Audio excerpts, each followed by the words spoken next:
Hello everybody and welcome back to Reprieve Media CIC's coverage of World Radio Day 2019 around dialogue, tolerance and peace. Another interview coming up now from UNESCO. They had the chance to talk with Antoine Lalande-Mer. He is the cultural and society journalist at RFI, Radio France Internationale and RTS, radio television in Switzerland. And he also leads the radio activity workshops. We must say again at this time that, again, this interview is in French and we will be putting a full translation into English. We've only got one in print, you see, on the website in due course. Thank you very much for listening. In this interview, Antoine expresses the importance of giving refugees a voice through radio. Merci beaucoup Antoine Lalande-Mer d'être là avec nous aujourd'hui pour parler de la Journée mondiale de la radio 2019. Vous avez fondé une initiative radiophonique pour migrants intitulée Microcamp Radio.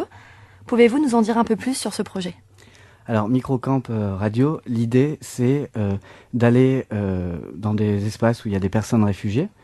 Ça peut très bien être un camp de réfugiés, des centres communautaires et de faire de la radio en fait. C'est-à-dire qu'on arrive dans des lieux, on rassemble des personnes et ensemble on crée une émission de radio. Ce qui signifie qu'en fait c'est les personnes réfugiées elles-mêmes qui font leur propre émission de radio.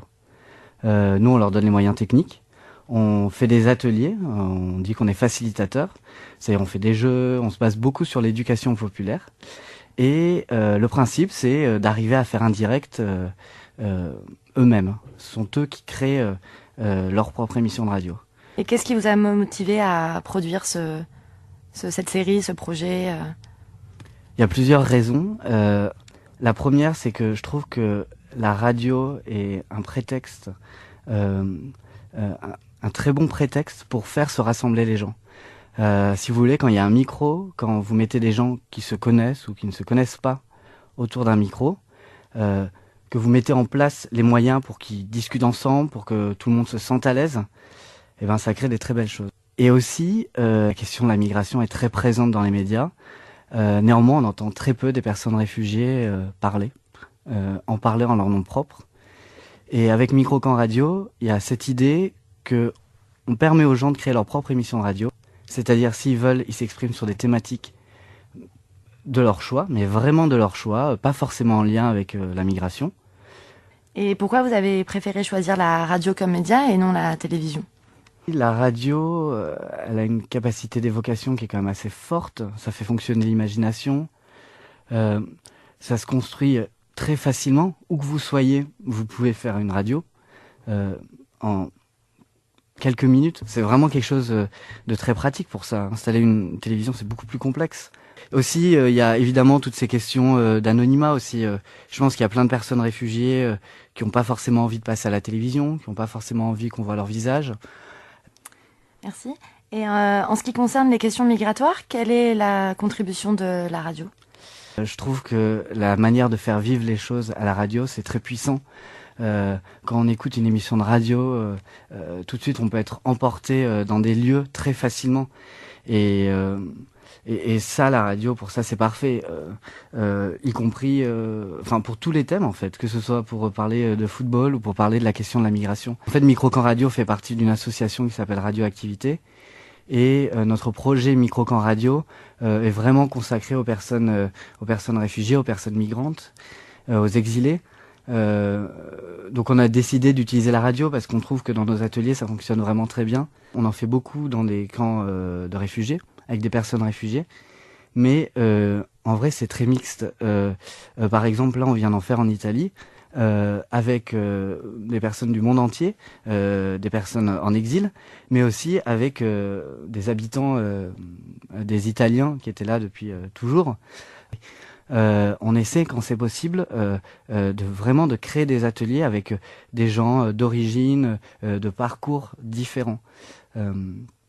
Parce que vraiment, la radio est un prétexte génial pour se rencontrer. Vu que vous parlez de cette mixité et l'importance d'intégrer un esprit de communauté dans votre projet, comment vous intégrez la participation du public dans vos émissions radiophoniques ? Alors, on l'intègre de plusieurs manières. Déjà, tous nos directs radio qui concluent les ateliers sont en direct sur les réseaux sociaux. Donc on a une interaction très simple, hein. On utilise les commentaires, les gens peuvent réagir. Parfois il y a des coups de téléphone pendant les directs aussi. Et parfois, ça arrive, mais c'est plus rare, on fait des émissions en public.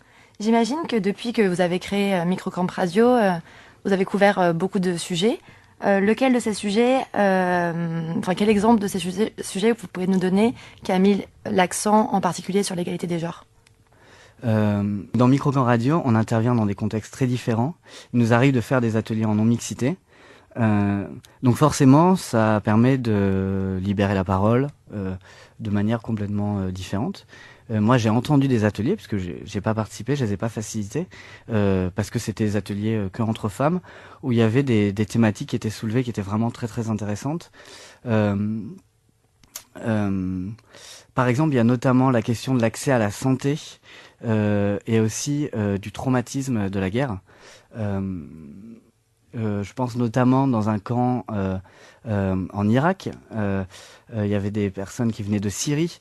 Il y a une parole qui s'est vraiment libérée autour du traumatisme de la guerre, en fait. Les gens choisissent les thématiques eux-mêmes pendant les ateliers, pendant leur émission. Donc je me souviens d'une fois, pareil, c'était en Irak aussi. À côté d'Erbil, c'est dans le nord d'Irak, c'était dans un camp. C'était des personnes qui avaient pour beaucoup fui Daesh. Et je me rappelle notamment d'une jeune fille qui adorait le foot. Et souvent le foot c'est un sport qui est considéré comme masculin, ce qui est d'ailleurs assez absurde. Et elle nous a raconté, elle a décidé pendant l'émission de prendre le micro pour expliquer comment elle avait fait pour monter un terrain de football en fait dans le camp de réfugiés. Et comment elle avait créé toute une dynamique autour d'elle. Vous pouvez regarder, c'est sur notre site internet, hein, sur Microcamp Radio. C'était assez fort comment, puis finalement, elle a réussi à faire installer un vrai terrain de foot qui a même été financé par des institutions internationales. Le thème de la Journée mondiale de la radio 2019 est Dialogue, tolérance et paix. Quel serait votre message pour cette journée ? Alors déjà, je trouve que le thème est très bien choisi parce que la radio est vraiment un bon prétexte pour faire se rencontrer les gens. Si on veut de la tolérance, si on veut de la paix, évidemment que le dialogue c'est une base énorme et très importante. Et justement pour la radio, vraiment, moi je trouve que ça permet vraiment ça parce que tout d'un coup on se retrouve autour d'un micro avec des gens et il faut créer quelque chose ensemble.